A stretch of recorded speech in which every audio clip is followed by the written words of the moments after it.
कहानी के शुरू में हमें बताया जाता है कि फ्यूचर मुस्तकबिल में इंसानों के बीच अपने रिलीजन मजहब को लेकर एक बड़ी जंग छिड़ गई। एक साइड पर थे मिथ्रिक, वो आत्माओं पर यकीन रखते थे और उनकी बातों को मानते थे, तो दूसरी तरफ थे नास्तिक एथियस्ट। उनका ये मानना था कि वो किसी भी मजहब या उससे जुड़ी किसी भी चीज को नहीं मानते। इंसानों ने अपनी इस लड़ाई में मॉडर्न हथियारों के साथ साथ रोबोट्स की भी मदद ली थी, जिसकी वजह से दुनिया में बहुत तबाही हुई। सब कुछ तहस नहस हो गया। दुनिया को तबाह करने के बाद मिथ्रिक के लोग किसी और प्लेनेट की तलाश में निकल गए। तो ये था इस कहानी के शुरू का हिस्सा। शुरुआत में हमें दो रोबोट्स दिखाए जाते हैं, जिसको फादर और मदर कहा जाता है, और इन दोनों रोबोट्स को केपलर 22b पर स्पेसशिप में भेजा गया था। स्पेसशिप को लैंड करते हुए उतारते हुए इनका शिप एक गड्ढे में गिरने वाला था, पर उसके गिरने से पहले ही ये दोनों उसमें से अपने सामान को बाहर निकाल लेते हैं। जिसके बाद मदर इधर प्लेनेट पर आकर 6 बच्चों को पैदा करती है। सब बच्चे अलग अलग नस्ल से ताल्लुक रखते थे। ये दोनों रोबोट्स यहाँ पर अपनी छोटी सी सोसाइटी बना लेते हैं और स्पेस मूल्यों को उगाकर यहाँ पर गुजारा करने लगते हैं,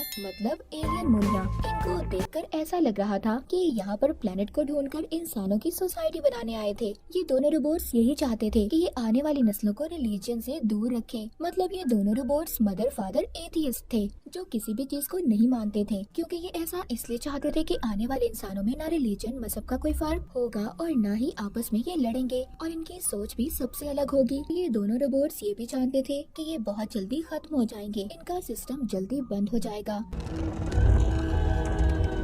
बस ये दोनों ये चाहते थे कि इससे पहले ये खत्म हो। इनको यहाँ जमीन पर असल माहौल बनाना था कि आने वाली नस्लें इनके बगैर रह सकें, उन्हें कोई भी किसी भी किस्म की परेशानी ना हो रिलीजन को लेकर और ना ही किसी और चीज को। इसीलिए ये अपने बच्चों को खेती करना, घर बनाना और साथ ही साथ रिलीजन की बुराइयों के बारे में भी बताती है, ताकि इनके बच्चे हमेशा ही एथियस्ट नास्तिक रहें। एक दिन इनकी बेटी घूमते हुए रास्ता भटक जाती है। फादर और मदर को तो ये लग रहा था कि उनकी बेटी किसी गड्ढे में गिर गई, और फिर आहिस्ता आहिस्ता इनके सभी बच्चे मरने लगते हैं। सिर्फ इनका एक बेटा ही था जो जिंदा बचता है, जिसका नाम कैंपियन था। एक दिन फादर रोबोट आसमान पर स्पेसशिप को देखता है, जो मिथ्रिक की थी। ये गड्ढे में से अपने स्पेसशिप को निकालकर उससे राब्ता करने की कोशिश करता है, क्योंकि उसे ऐसा लग रहा था कि रोबोट मदर जल्दी खराब होकर खत्म हो जाएगी, और अगर उसने अपने बेटे कैंपियन को बचाना है तो उसे मिथ्रिक के मारने वाले लोगों के हवाले करना होगा। मगर उधर कमजोर रस्सी थी, इसीलिए फादर और कैंपियन उस स्पेसशिप को नहीं निकाल पाते। ये लोग फैसला करते हैं कि अगले दिन आकर इस स्पेसशिप को निकालने की कोशिश करेंगे। It's too dangerous, Campion. Mother robot को ये पता चलता है कि कैंपियन और फादर मिलकर कुछ गलत करने वाले हैं। जब ये कैंपियन पर चिल्लाती है तो वो इसको सब कुछ सच बता देता है कि उसने फादर के कहने पर इंसानों से मदद लेने की कोशिश की। ये सुनकर उसे फादर पर बहुत गुस्सा आता है, इसीलिए वो फादर के पास जाकर उससे पूछने लगती है, तो वो उससे बहकी बातें कर रहा था। इसलिए मदर रोबोट को गुस्सा आ जाता है और गुस्से में फादर के बंद करने वाले सिस्टम को उसमें से निकाल कर बंद कर देती है। अब जैसे ही कैंपियन को पता चलता है तो वो उस स्पेसशिप की मदद से इंसानों तक सिग्नल भेज देता है, जिसके बाद मदर का भी ब्रेक डाउन, यानी कि उसका सिस्टम भी खराब होने वाला था। ये देखकर कैंपियन अपनी मदर के साथ बाहर ही सो जाता है। अगले दिन मिथ्रिक का ग्रुप इनके पास आता है, जिसमें एक आदमी जिसका नाम मार्कस था। दरअसल मिथ्रिक के लोग अपना मसीहा ढूंढना चाहते थे। उनको कैंपियन को देखकर ऐसा लगता है कि यही बच्चा है जो रिलीजन मजहब से जुड़ी सभी मुश्किलों को हल करेगा और इनका मसीहा बनेगा। ये सभी यहाँ पर ये प्लान बनाते हैं कि अपने साथ जो रोबोट लाए हैं उसकी मदद से मदर को ठिकाने लगाकर कैंपियन को अपने साथ ले जाएंगे। पर इनको बहुत जल्दी ये बात पता चल जाती है कि मदर कोई आम रोबोट नहीं थी, बल्कि वो तो उड़ने वाली और लोगों को मारने वाली खतरनाक मशीन थी। वो अपनी खतरनाक सुपरसोनिक आवाज से उसकी तेजी से सब मैट्रिक्स को मारकर मार्कस के स्पेसशिप तक पहुँच जाती है, और उस स्पेसशिप से मार्कस को दूर निकाल कर फेंकती है, और अब उसी के स्पेसशिप से उनके दूसरे स्पेसशिप पर हमला कर देती है। पर वो किसी और रूप में थी। मदर अगर चाहे तो अपना रूप भी बदल सकती थी। वो स्पेसशिप पर हमला करके सभी को मारकर उनके बच्चों को अपने साथ अपने प्लेनेट पर ले आई थी। उधर कैंपियन और मार्कस जो ना ढाल था आसमान पर स्पेसशिप को तबाह होते देख रहा था। मदर अपने साथ उस स्पेसशिप पर से 5 नए बच्चों को लाती है और कैंपियन को उन बच्चों से मिलवाती है। अब यहाँ से कहानी चली जाती है पास्ट यानी माजी में। हमें दिखाया जाता है कि 2145 में जब जंग हुई थी तो दो एथियस्ट सोल्जर सिपाहियों ने असल मार्कस और उसकी बीवी को मार दिया था और खुद उनका रूप लिया और फिर बाद में ये मिथ्रिक के ग्रुप में शामिल हो गई। मतलब जो मार्कस मदर के पास आया था वो असल एथियस्ट था। कहानी आ जाती है दोबारा से मदर पर। उसने उस रोबोट को मार दिया था जो मिथ्रिक के लोग अपने साथ लाए थे। दरअसल मदर की असल ताकत उसकी आंखों से थी और इसी तरह अब ये उस रोबोट के सिस्टम को निकाल कर फादर के अंदर डाल देती है, जिससे वो भी दोबारा से जिंदा हो गया था। जब कैंपियन दोबारा से अपने फादर को देखता है तो बहुत खुश होता है। फिर ये सब लोग अपनी नई फैमिली के साथ मिलकर खाना खाते हैं, जिनमें वो बच्चे भी शामिल थे जिनको मदर अपने साथ लाई थी दूसरे प्लेनेट से। उधर मार्कस खुद को एक रस्सी से बांधकर गड्ढे के किनारे अपने जिस्म को गर्म कर रहा था ताकि उसको सुकून मिल सके। खाना खाते हुए मदर अपने सभी नए बच्चों को समझाती है कि कोई यहाँ पर रिलीजन की बात नहीं करेगा और नो प्रेयर। इन 5 नए बच्चों में मार्कस का बेटा भी शामिल था। मतलब वो मदर के पास था। वो फादर को अपनी आंखों की सच्चाई बताती है कि उसकी आंखों में ताकत है और इसीलिए उसने अपनी असली आंखों को छुपा कर रखा हुआ है। कैंपियन को मार्कस के बेटे के पास एक पालतू चूहा बहुत पसंद आता है। मार्कस का बेटा उसे देना तो नहीं चाहता था, पर फिर भी वो दूसरे लड़के के कहने पर कैंपियन को वो चूहा दे देता है। कैंपियन जब सब बच्चों को बताता है कि उनके आने से पहले उसके सभी बहन भाई मर गए और कहीं न कहीं उनकी मौत की वजह मदर है, जिन्होंने अपनी ताकतों से उन सबको मार दिया और जिसके बारे में वो खुद भी नहीं जानती। पर तभी उधर सब बच्चे प्रेयर दुआ करने लगते हैं। कैंपियन उनको ऐसा करने से रोक रहा था। जैसे ही मदर रोबोट को कैंपियन के पालतू चूहे के बारे में पता चलता है तो वो उस पर गुस्सा करती है और जिसका चूहा है उसे वापस देने का कहती है, मतलब मार्कस के बेटे को, और इसीलिए कैंपियन ने चूहे को वापस कर दिया था। इधर ही इन बच्चों में एक लड़की थी जो माँ बनने वाली थी। मदर को जल्दी उस लड़की का पता चल जाता है कि वो माँ बनने वाली है और यहाँ पर हमें ये भी पता चलता है मदर के बारे में कि वो किसी को भी देखकर उसके अंदर की सच्चाई जान लेती थी। इसीलिए वो उस लड़की को अब सब बच्चों से अलग रखती है। वो लड़की बताती है कि ये बच्चा मेरी मर्जी से नहीं है, मेरे साथ चर्च में रहने वाले एक आदमी ने बहुत गलत किया, मैं इस बच्चे को नहीं चाहती। मदर कहती है ठीक है, तुम नहीं चाहती, जो तुम्हारे साथ गलत होना था हो गया, पर इस बच्चे का कोई कसूर नहीं है, तुम इसके साथ क्यों गलत करना चाहती हो। मदर का ये रूप देखकर तो लड़की हैरान सी हो गई थी। एक रात एलियन जंगली जानवर इन पर हमला कर देते हैं। तभी मदर को ये बात भी पता चलती है कि उसकी आंखों को किसी ने चुरा लिया। मदर को सिर्फ फादर पर ही शक था क्योंकि उसने इस बारे में सिर्फ फादर को ही बताया था, पर इसमें कैंपियन का हाथ था। खैर पता चल जाने पर फादर कैंपियन से आंखें लेकर मदर को वापस दे देता है और मदर वो आंखें लगा लेती है जिसमें ताकत मौजूद थी कि मदद से सभी जानवरों को मार देती है। वो जानवर उस लड़की पर भी हमला कर देते हैं जो माँ बनने वाली थी, पर वो उनसे बच जाती है। फादर और मदर दोनों इस बात पर बहुत हैरान थे कि इन्हें 12 साल बाद की बात पता चली है कि इनके अलावा भी यहाँ पर कोई रह रहा है, क्योंकि उन्हें यहाँ रहते हुए इस प्लेनेट पर 12 साल हो चुके थे और इस दौरान इन्होंने कोई ऐसा जानवर, कोई चीज नहीं देखी थी। पर वो जानवर अब मार्कस पर भी हमला करके उसे गड्ढे में गिरा देते हैं, पर रस्सी के बंधे होने की वजह से वो बच जाता है और फिर मिथ्रिक ग्रुप के सिपाही आकर उसे बचा लेते हैं। अब इस हादसे के बाद सभी बच्चे बहुत ज्यादा डर गए थे, इसीलिए वो सभी यहाँ से जाना चाहते थे, पर मदर उस लड़की की तरफ इशारा करके कहती है कि नहीं, अभी हम कहीं नहीं जाएंगे क्योंकि अभी इसके यहाँ बच्चा पैदा होने वाला है। ये सुनकर सभी बच्चे उसकी तरफ देखने लगते हैं। इस कहानी में हमें एक और बात बताई गई है कि कैप्ले 22 प्लेनेट का सफर जमीन से 13 साल का है। इसी बीच सबको हाइबरनेशन में रखा जाता है, यानी कि उनको लंबी नींद सुलाई जाती है, पर इस नींद में उनका जिस्म तो सो रहा होता है, लेकिन वो अपने दिमाग से सभी के साथ बात कर सकते हैं।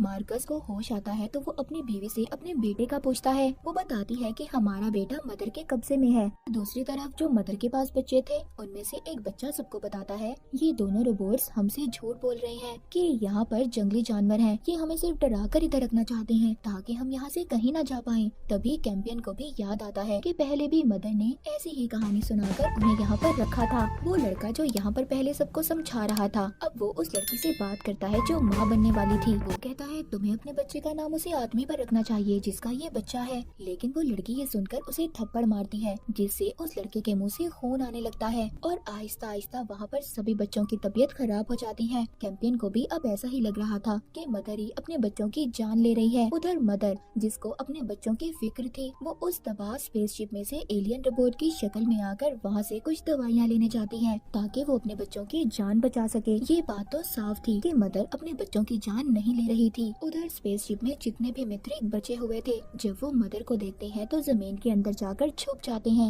मार्कस अपने साथियों से कहता है कि मुझे लगता है इस रोबोट का प्रोग्राम किसी एथियस्ट ने बनाया है, इसीलिए ये हमारी दुश्मन बनी हुई है। खैर मदर उधर से दवाइयाँ लेकर जब वापस जा रही थी, का सामना एक मिथरिक रोबोट से होता है, लेकिन मदर बड़ी ही आसानी से उस रोबोट को मार देती है। उधर कैंपियन फादर को चकमा देकर सभी बच्चों को लेकर भाग जाता है। उसको मदर रोबोट का ऐसा रूप देखकर लग रहा था कि वो सबको मार देगी। मार्कस और उसकी बीवी को सब पता चल चुका था कि मदर इधर दवाइयाँ लेने आई थी, मतलब सभी बच्चे अभी जिंदा हैं। अब बस इनको अपने लीडर को मनाकर बच्चों को तलाश करने निकलना था। उधर जिन बच्चों को कैंपियन अपने साथ जंगल के रास्ते लेकर निकल गया था, उनमें से जो मार्कस का बेटा था, उसको एक लड़की की आवाज आती है। ये वो ही थी जो मदर की बेटी थी और घूमते हुए भटक गई थी, पर सभी ये जानते थे कि वो मर चुकी है। लेकिन उसकी आवाज अब कहां से आ रही थी, और यही आवाज उसको सब बच्चों से अलग कर देती है। वो एक गड्ढे में लटक जाता है। फादर को भी जल्दी स्पेसशिप में बैठकर बच्चों की लोकेशन का पता चल जाता है कि बच्चे कहां पर हैं, इसीलिए वो जल्दी से उन बच्चों को वापस लेकर घर आता है। यहाँ पर फादर को एक और बात पता चलती है कि बच्चों के मरने की वजह मदर नहीं बल्कि स्पेस मूलियाँ हैं, जो खेती कर इन्होंने यहाँ पर उगाई थी। वो जहरीली मूलियाँ सब पर असर कर रही थी, लेकिन हैरानी की बात ये थी कैंपियन पर उनका कोई असर नहीं हो रहा था। उधर एक एलियन जानवर कैंपियन पर हमला कर देता है, पर सही वक्त पर फादर ने आकर उस जानवर को एक झोपड़ी में कैद कर दिया था। उधर मदर जो दवाइयों की तलाश में थी, उसने मार्कस के बेटे को ढूंढ लिया था। रेगिस्तान में हमें दिखाया जाता है मैथरिक को वहाँ पर दफन एक बड़ा पत्थर मिलता है। उसकी शक्ल को देखकर ये सब समझते हैं कि ये बहुत खास है, इसको किसी खास मकसद के लिए बनाया गया होगा। उस पत्थर के अंदर से निकलती गर्मी को देखकर सब उसके सामने झुककर इबादत करने लगते हैं। मतलब मैथरिक को मारने वाले अपने सही रास्ते पर थे। फादर अपने बेटे कैंपियन से कहता है कि उस जंगली जानवर को मारकर मैं अपने बच्चों का पेट पालना चाहता हूँ, जिसको इसने झोपड़ी में बंद किया था। पर कैंपियन कहता है पहले हमें कोशिश तो करनी चाहिए किसी और चीज को ढूंढने की, ऐसे जानवरों को मारना अच्छी बात नहीं है। इसीलिए ये जंगल में दूसरी सब्जियां ढूंढने जाते हैं, पर इनको कुछ भी नहीं मिलता।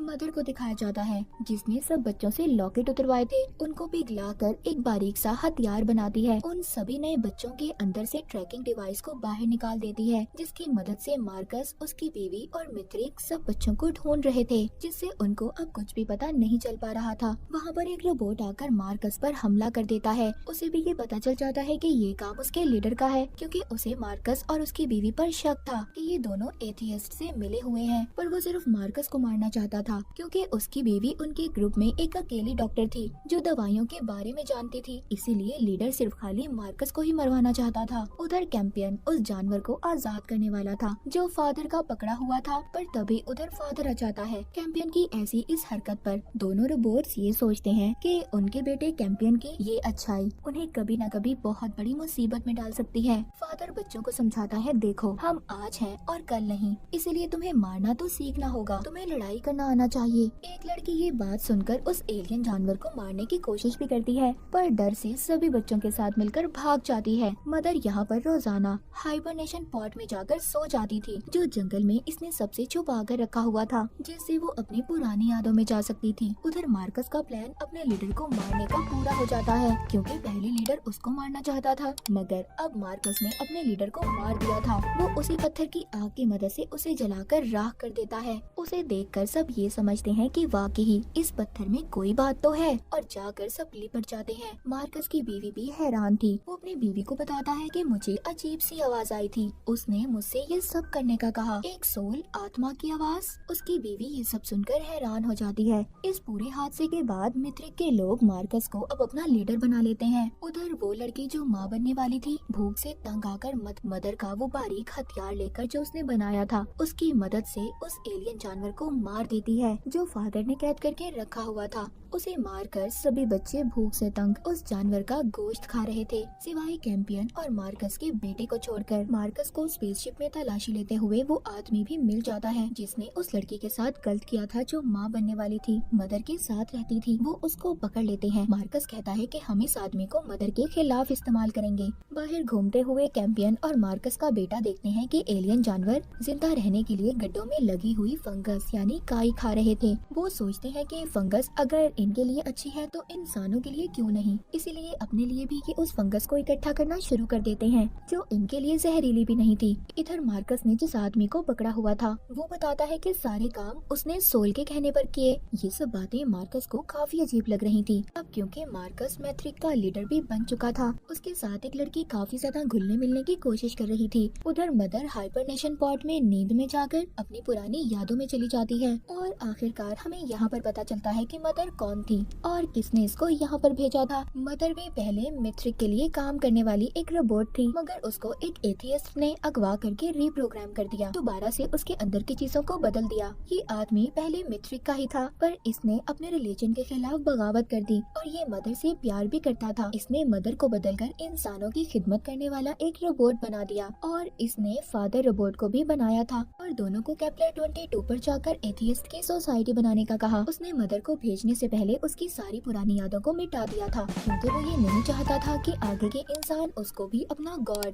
अपना मसीहा समझें। सब चीजों का ताल्लुक कहीं न कहीं मदर से था, क्योंकि मदर ने जो बच्चे पैदा किए थे उनसे आगे की नस्लें चलनी थी। सभी यादों को याद करके मदर दोबारा से अपने घर आकर देखती है तो उस लड़के ने जहर खाकर मरने की कोशिश की थी जो माँ बनने वाली थी। मदर उसको उल्टियाँ करवा के बचा लेती है और कहती है कि अब कुछ भी नहीं होगा, मैं किसी को भी मरने नहीं दूंगी, चाहे मुझे कुछ भी करना पड़े। वो ट्रैकिंग डिवाइस जो मदर ने बच्चों से निकालकर दूर फेंक दी थी वो किसी को मिल जाती है और वो आदमी उसे अपने साथ ले जाता है। तो मैथ्रिक को उस डिवाइस से सिग्नल मिल रहे थे, इसीलिए पीछा करते हुए ये उस अनजान आदमी तक पहुंच जाते हैं, पर वो आदमी देखते ही देखते अजीब सी बड़ी बड़ी छलांगे लगाकर गायब हो जाता है। मतलब ये कोई आम इंसान तो नहीं था। इधर ही मार्कस को इस जगह का नक्शा मिलता है और सभी मदर को ढूंढने का प्लान बनाते हैं। वो वहाँ पर जानवरों के बहुत बड़े बड़े कंकाल भी देखते हैं। सुबह को मार्कस उस नक्शे की मदद से आखिरकार मदर के कैंप को ढूंढ ही लेता है। आगे कहानी में दिखाया जाता है मदर रोजाना जंगल में जाकर हाइबरनेशन पॉड में अपनी पुरानी यादों में चली जाती थी। ये बात छुपा हुआ मार्कस और फादर भी सोचते हैं कि मदर रोजाना कहाँ पर जाती है। मार्कस अपनी बीवी से कहता है कि हमें अपने बेटे को मदर से हासिल करना होगा और हम उसको सब कुछ सच सच बता देंगे, हम तुम्हारे असल माँ बाप नहीं हैं। पर मार्कस की बीवी को उसका ये आइडिया बिल्कुल भी अच्छा नहीं लगता। वो कहती है क्या तुम ये बताओगे कि हमने तुम्हारे असल माँ बाप को मारा? मार्कस कहता है कि अगर हमें अपने बेटे को बचाना है तो मदर रोबोट को तो मारना होगा, क्योंकि अगर वो जिंदा रही वो कभी भी हमसे हमारे बेटे को मिलने नहीं देगी। मार्कस और उसकी टीम जंगल में जाते हैं ये पता लगाने कि मदर रोबोट इतने घंटे क्या करती है। एक लड़का जलाने के लिए जब लकड़ियाँ इकट्ठी करने जाता है तो उसको खाने का एक खाली डिब्बा मिलता है। वो आकर अपनी दूसरी साथी को बताता है। उन दोनों को अब समझ आ गई थी कि कोई बाहर जिंदा इंसान इन पर नजर रख रहा है। उधर मदर के साथ कैंपियन और मार्कस का बेटा एक गेम खेल रहे थे। कैंपियन जिस पजल को सुलझाने में घंटों लगा देता है, उधर मार्कस का बेटा उसे फौरन से हल कर देता है, जिस वजह से कैंपियन उससे जलने लगा था। जंगल में मार्कस की बीवी को वो पॉट मिल जाता है जिसमें मदर अपनी पुरानी यादों में जाया करती थी। मार्कस उसको देखकर कहता है कि यही सही वक्त होगा जब हम मदर को मार सकते हैं, क्योंकि इसमें जाने के बाद वो बहुत गहरी नींद में सो जाती है और इसी दौरान हम उसको मार सकते हैं, हम उसके जिस्म को बॉम्ब से उड़ा देंगे। उधर कैंप में मदर उस बच्ची की ड्राइंग देखती है जो रास्ता भटककर गुम हो गई थी और मर चुकी थी, पर मदर को कुछ समझ नहीं आता कि उसकी बनाई हुई ड्राइंग उसकी पुरानी यादों से मिल रही थी। उसको अब लग रहा था कि शायद उसके पीछे कोई है जो उसके बारे में जानना चाहता है, उसका पीछा कर रहा है। मार्कस का बेटा बेचारा फंगस खाकर तंग आ चुका था। वो भी अब एलियन जानवर का गोश्त खाना चाहता था, पर वो खुद से किसी की जान नहीं ले सकता था। इस बात पर कैंपियन को उस पर गुस्सा आता है, कहता है तुम ये काम क्यों नहीं कर सकते, और उसे मारने लगता है। फादर जब ये देखता है कि कैंपियन मार्कस के बेटे को मार रहा है तो वो उसको मदर के पास लेकर जाता है। मदर उसको समझाती है कि बेटे ऐसे परेशानियां हल नहीं होती, ऐसे किसी पर हाथ उठाकर किसी को मारकर, पर कैंपियन उसको उल्टा जवाब देकर चला जाता है और कहता है मॉम आप ये सब ना ही कहें तो अच्छा होगा। उसके जाने के बाद मदर फादर से पूछताछ करती है कि फादर ही तो नहीं जो उसका पीछा कर रहा है, लेकिन फादर नहीं था। इसीलिए मदर अब खुद इस बात का पता करती है और जाकर अपने हाइबरनेशन पॉड में कंप्यूटर से पूछताछ करती है। उसको पता चलता है कि कोई वायरस है जो उसको उसकी पुरानी यादों की तरफ खींच रहा था। ये दोबारा से गहरी नींद में जाकर सब पता करती है। तभी वहाँ पर मार्कस के लोग आकर इसके चारों तरफ बॉम्ब लगा देते हैं और एक आदमी उसके आगे आईना लेकर खड़ा हो जाता है ताकि वो शीशा मदर की सारी ताकत को कुछ देर के लिए कंट्रोल कर पाए, पर ऐसा कुछ नहीं होता। मार्कस के लोगों का सारा प्लान खराब हो गया था, जिस वजह से मदर भी अब होश में आ जाती है और सबको यहाँ पर खत्म करके अपने बच्चों को लेने भागती है। उधर मार्कस की बीवी अपने साथियों के साथ मदर के कैंप पर हमला कर देती है। फादर जल्दी जल्दी अपने सभी बच्चों को बचाकर एक महफूज जगह पर लेकर छुप जाता है, पर मार्कस की बीवी ने अपने बेटे को ढूंढ लिया था। उधर ही एक बच्चा मिथ्रिक के लोगों को फादर के छुपने की जगह बता देता है, जिससे वो लोग फादर पर भी हमला कर देते हैं। लेकिन मदर भी आ गई थी, उसे आने में बहुत देर हो जाती है। फादर बहुत जख्मी हो चुका था। मार्कस की बीवी अपने बेटे को उसके डैड से मिलवाती है, यानी कि मार्कस से। पर मार्कस यहाँ पर कहता है, बेटे अभी तुम वापस जाओ, मदर जिंदा है, तो इसीलिए तुम्हें मदर रोबोट के पास वापस जाना होगा और उसकी आंखें चुरानी होंगी। उसी में मदर की सारी ताकतें मौजूद है। उसका बेटा अब यही करता है।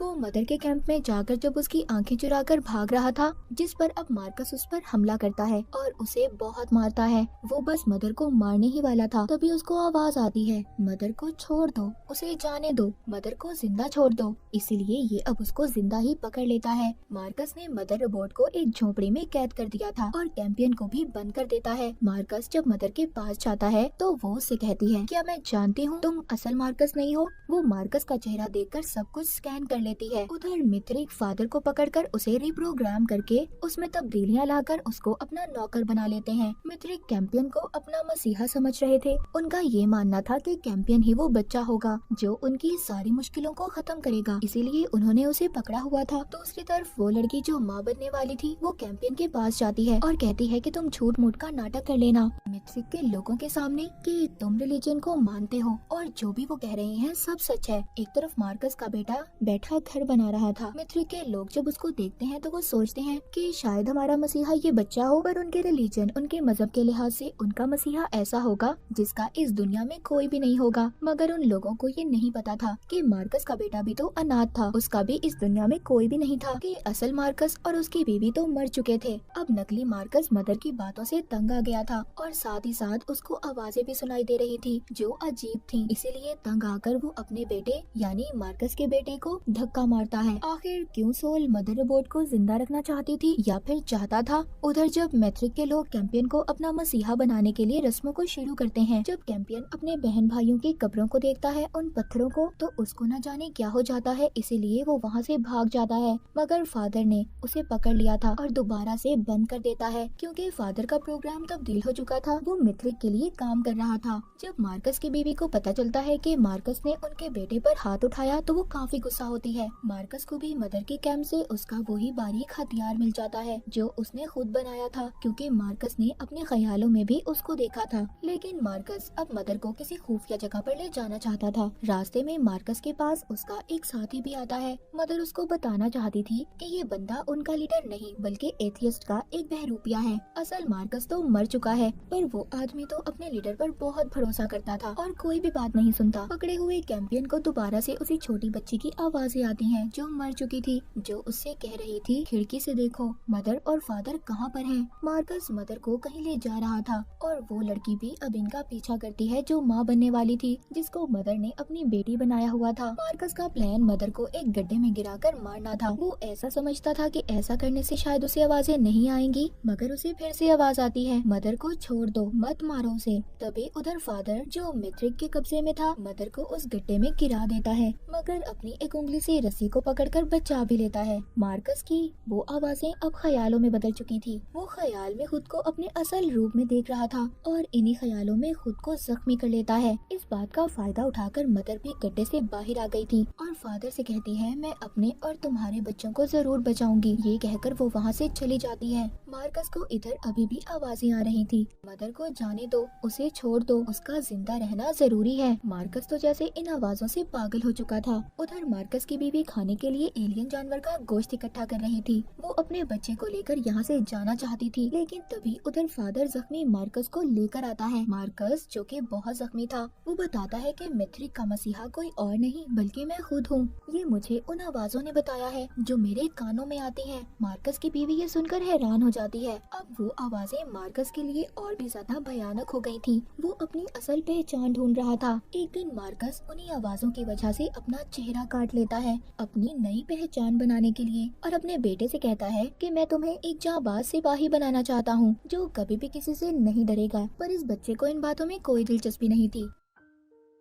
मदर रोबोट को दिखाया जाता है जो मिथ्रिक के स्पेसशिप में अपनी मरम्मत खुद को ठीक करवाने जाती है। वहाँ पर वो एक खराब रोबोट से एलियन खून लेने लगती है, यानी कि सफेद लिक्विड। इसी दौरान उसे अपने पेट में कुछ महसूस होता है। मदर दोबारा से माँ बनने वाली थी, पर अब उसे जिंदा रहने के लिए लाल खून की जरूरत थी। वो एक जानवर को मारकर उसका खून पीने लगती है। कैंप में एक बच्चा ये देखता है कि फादर ने कोई मैसेज भेजा था। उसको ऐसा लग रहा था कि शायद के मिथ्रिक के लोगों ने फादर का जो प्रोग्राम बदला है उसी वजह से ये सब है। इधर मार्कस भी ये नहीं चाहता था कि जो कैंपियन था मदर का बेटा, उसका बेटा उससे कोई दोस्ती रखे। पर एक दिन जब वो कैंपियन के पास आता है तो मार्कस उसको देख लेता है और उसे बहुत डांटता है। मार्कस अपनी बीवी को भी बंद कर देता है क्योंकि उसे पता चल चुका था कि उसकी बीवी उनके बेटे को लेकर भागना चाहती है। और यहाँ पर जितने भी मिथ्रिक थे सब उसके लिए इबादत करने लगते हैं क्योंकि उन्हें ऐसा लग रहा था कि मार्कस की बीवी एथियस्ट बन चुकी है। वो लड़की जो माँ बनने वाली थी वो मदर को ढूंढते हुए उस तक पहुँच जाती है,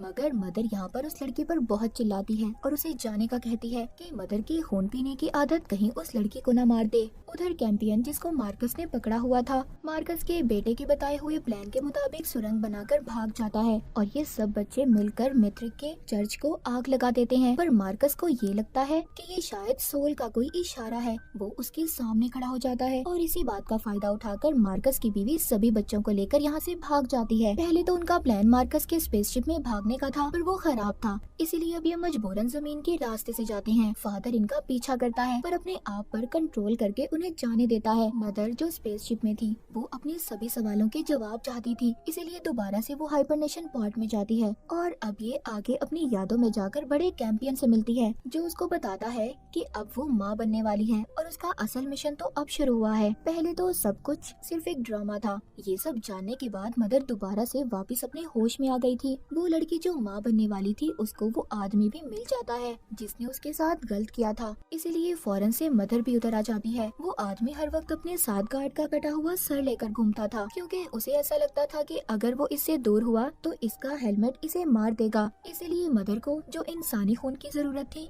इस आदमी को पास रख लेती है, जिससे उस आदमी को तो सजा मिल जाती है और मदर को उस आदमी का खून। मार्कस ने भी गुस्से में फादर की एक उंगली काट देता है। वो बच्चा जो फादर के साथ था उसको पता चलता है कि फादर ने जो पहले मैसेज दिया था वो दरअसल फादर का इशारा था अपने प्रोग्राम को ठीक करवाने का, इसीलिए वो बच्चा उसको दोबारा से मैसेज के जरिए ठीक कर देता है। फादर अब वापस आ चुका था। मार्कस ये सोच रहा था कि कैसे वो अपने बेटे को अपने पास रख सकता है, उसे कैसे वापस लाए। वो सोचता है इसमें उसकी मदद सिर्फ सोल ही कर सकती है, इसीलिए वो अब दोबारा से रेगिस्तान में बड़े से पत्थर के पास जाता है। कैंपियन मार्कस के बेटे के साथ बैठा बातें कर रहा था, उन आवाजों के बारे में बात कर रहे थे जो उस छोटी मरी हुई बच्ची की उनको सुनाई देती थी। दूसरी तरफ मदर अपने साथ उस लड़की आदमी को लेकर एक महफूज जगह की तलाश में थी ताकि वो अपने होने वाले बच्चे को सही से पैदा कर पाए। उसको एक महफूज जगह मिल चुकी थी पर वहाँ पर कुछ अजीब से कार्ड लगे हुए थे। मदर के बच्चे भी उसे ढूंढते हुए उस तक पहुँच जाते हैं। मार्कस की बीवी भी उनके साथ थी।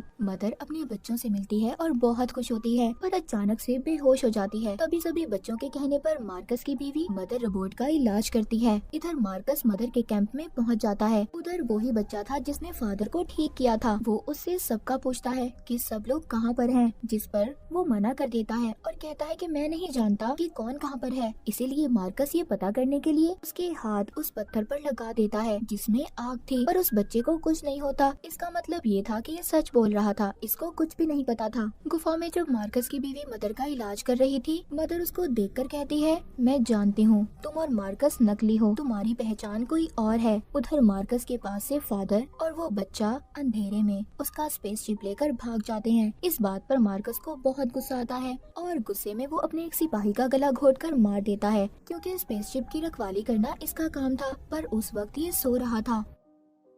इस बात को देखकर जितने भी मिथ्रिक थे सभी मार्कस के दुश्मन हो गए थे। उधर मदर को जो कार्ड मिले थे उसको स्कैन करके वो एक अलग दुनिया में पहुंच गई थी जहां पर वो देखती है कुछ आदमी जो काले कपड़ों में थे वो एक एलियन मूर्ति की पूजा कर रहे थे। पर तभी जब मदर ये ख्याल देख रही थी तो इसी दौरान वो आदमी जिसने लड़की के साथ गलत किया था वो भागने की कोशिश करता है और मदर पर हमला भी। पर इसी दौरान दूसरी लड़की उसके आगे खड़े होकर उसका ध्यान भटकाती है और वो लड़की इसके गार्ड के सर को दूर फेंक देती है, जिस वजह से इस आदमी का सर पिचक जाता है और उसकी मौत हो जाती है। मतलब उसका कहना सही था, वो सर ही उसकी मौत की वजह था। तभी यहाँ पर फादर और वो बच्चा भी जिसने फादर को ठीक किया था, दोनों स्पेसशिप में यहाँ तक पहुँच गए थे। जब फादर यहाँ पर पहुँचता है तो माँ बनने वाली बात मदर के बारे में सुनकर काफी हैरान होता है। पहले तो ये गुस्सा होकर चला जाता है, पर बाद में ये मान जाता है और कहता है कि वो भी उसकी मदद करेगा। यहाँ पर मार्कस की बीवी मदर से कहती है, मैं मां नहीं बन सकती, पर हाँ मैं तुम्हारी मदद जरूर करूंगी। मार्कस के बेटे को भी वो आवाजें आने लगी थी जो उससे गलत काम करवा रही थी। वो कार्ड्स जिससे अभी मदर अपने ख्यालों की दुनिया में गई थी, वो उसको जला देता है ताकि कोई भी सच्चाई के बारे में ना जान पाए। उधर मार्कस का सच भी मिथ्रिक के लोगों को पता चल चुका था कि वो एक बहरूपिया है। वो उसको मारने के लिए मदर की चोरी की हुई आंखें खिला देते हैं ताकि वो मर जाए, पर वो अभी भी जिंदा था। इतनी जल्दी मार्कस कहाँ मरने वाला था। हम देखते हैं कि मदर अब बच्चे को पैदा करने के लिए एक महफूज जगह पर जाती है, उसी जगह पर जो जगह उसने अपने सपने में उन कार्ड्स की मदद से देखी थी। पर फादर और बाकी लोग यही समझ रहे थे कि ये जगह महफूज नहीं है, लेकिन मदर को यकीन था कि ये जगह बिल्कुल ठीक है। मार्कस के बेटे को जो आवाजें आई थी उसमें सोल ने बताया था कि ये जगह उनके लिए बिल्कुल ठीक है और ये बच्चा भी सोल की वजह से ही पैदा हो रहा है। लेकिन कैंपियन को इस बात से जलन थी कि मदर सबसे ज्यादा इसी बच्चे को खास समझ रही है। पर फादर को मदर सब सच बता देती है। वो बताती है कि मैं भी ये नहीं जानती कि मेरे साथ ये सब कुछ कैसे हो रहा है, पर हाँ मैं ये जरूर जानती हूँ असल मिशन हमारा अब शुरू हुआ है। फादर इस बात से नाराज होकर चला जाता है। जब मार्कस की बीवी मदर रोबोट का टेस्ट लेती है तो वो बताती है, तुम्हारा बच्चा तेजी से बढ़ रहा है और बहुत जल्दी ये दुनिया में भी आएगा। ये सबसे ज्यादा ताकतवर है। दूसरी तरफ मार्कस का बेटा एक गुफा में पहुंच जाता है जहां पर वो बनी हुई एक ड्राइंग देखता है जिसमें सांप और स्पेसशिप बना हुआ था। क्या ये कोई आने वाले कल का पता बता रहा था या कुछ और? उधर मार्कस जो अभी भी जिंदा था, पर उसके जिस्म पर अजीब से निशान आ गए थे, लेकिन अभी भी उसे ख्याल आ रहे थे कि सोल उसको रास्ता दिखा रही है। और एक स्पेसशिप का पीछा करते हुए वो एक सांप के कंकाल तक पहुंच जाता है। मतलब सांप की भी कोई कहानी थी। इधर उसका बेटा जो स्पेसशिप के पार्ट्स को एक गड्ढे में फेंक रहा था, तभी वहाँ पर मार्कस की बीवी आती है और पूछती है, क्या कर रहे हो? वो बताता है कि मुझे सोल ने कहा है ये जगह महफूज है और यहाँ से हम कहीं नहीं जाएंगे। मगर उसकी माँ कहती है, बेटा ये सब बातें हैं, कोई सोल नहीं है। मगर उसका बेटा समझने का नाटक कर देता है, लेकिन वो कुछ नया करने वाला था। रात को मदर एक गड्ढे के पास आती है और अपने बनाने वाले से कहती है, आगे मुझे क्या करना है, मुझे इस बच्चे के साथ क्या करना होगा। तभी वहाँ पर वही छलांगे लगाने वाला आदमी आ जाता है। मगर फादर भी उधर पहुँच गया था और मदर एक ही मुक्के से उसे मार देती है। फादर जब उसका मास्क हटाता है तो वो एक एलियन था। उसके बैग से उन्हें इंसानी खोपड़ी मिलती है, पर वो जमीन पर रहने वाले इंसान की नहीं थी, वो किसी दूसरे प्लेनेट के इंसान की थी। उधर मार्कस की बीवी को पता चल चुका था कि मदर जल्द ही माँ बनेगी और अगर अभी उसका बच्चा पैदा ना हुआ तो वो मर सकता है। मार्कस का बेटा, उसको भी अब सच्चाई पता चल चुकी थी। सोल ने उसे बताया था, जो तुम्हारे माँ बाप हैं वो असल नहीं हैं, वो एक बहरूपियां हैं। इसीलिए वो अपनी माँ पर गोली चला देता है। अब वो तो जख्मी हो गई थी, इसीलिए मदर के पास तो नहीं जा सकती थी। वो बच्चों को लेने भेजती है। मदर भी एक गुफा में पहुँच गई थी, जिधर वो उसी एलियन की मूर्ति देखती है जो उसने कार्ड्स के जरिए अपने सपने में देखी थी। जब इन सभी चीजों को देख रही थी तो तभी उसका बच्चा पैदा होने वाला था। मगर बहुत ज्यादा दर्द के बाद मदर रोबोट का बच्चा उसके मुंह से निकलने लगता है और वो कोई इंसान नहीं बल्कि एक सांप था, एक उड़ने वाला सांप, जो निकलते ही उसका एंड्रॉइड खून पीने लगता है, यानी कि उसके जिस्म से निकलने वाला सफेद लिक्विड। तभी उधर मदर के दूसरे बच्चे भी आ गए थे, लेकिन अब वो अपने इस बच्चे को सबसे छुपाती है। ये बात तो साफ थी कि जब ये इस प्लेनेट पर आए तो सांप इनका पीछा कर रहे थे। यहाँ पर सांपों का राज था और वो आवाजें जो मार्कस और उसके बेटे को सुनाई दे रही थी वो भी इन्हीं सांपों की आवाजें थी। मदर सब समझ गई थी। मदर समझ गई थी कि उसके साथ ये सब कुछ क्यों हुआ। जब वो हाइबरनेशन पॉड में अपनी पुरानी यादों में जाती थी तो उसके दिमाग पर कोई कब्जा कर लेता था और यही बात थी कि मार्कस का बेटा भी स्पेसशिप को खराब कर रहा था। उन्हें पता था जब ये सांप पैदा होगा तो उसे इंसानी खून की जरूरत होगी, इसीलिए स्पेसशिप के खराब होने की वजह से सब इधर ही रहेंगे, सब फंस जाएंगे और वो सांप आसानी से सबका खून पी सकता है। मदर उस सांप को देखती है जो बहुत जल्दी बड़ा हो रहा था। अगर ये अपने बच्चों की जान बचाना चाहती थी तो ये फादर के साथ उस सांप को लेकर स्पेसशिप में यहाँ पर एक गड्ढे में चली जाती है जिधर दहकता हुआ लावा था। वो उस लावे में जाकर अपने साथ ही इस सांप को भी खत्म करना चाहती थी। कैंपियन जब ये देखता है तो बहुत चिल्लाता है। मदर और फादर की आखिरी वक्त में उनके सामने उनके सभी बच्चों की यादें आ रही थी। उनको पूरा यकीन था कि इनके जाने के बाद कैंपियन ह्यूमैनिटी इंसानियत का नया लीडर मसीहा बनेगा। उधर मार्कस जो भी जिंदा था जंगल में कुछ एथियस्ट को देखता है और एक को छोड़कर बाकी सबको मार देता है। उसके कान से डिवाइस निकालकर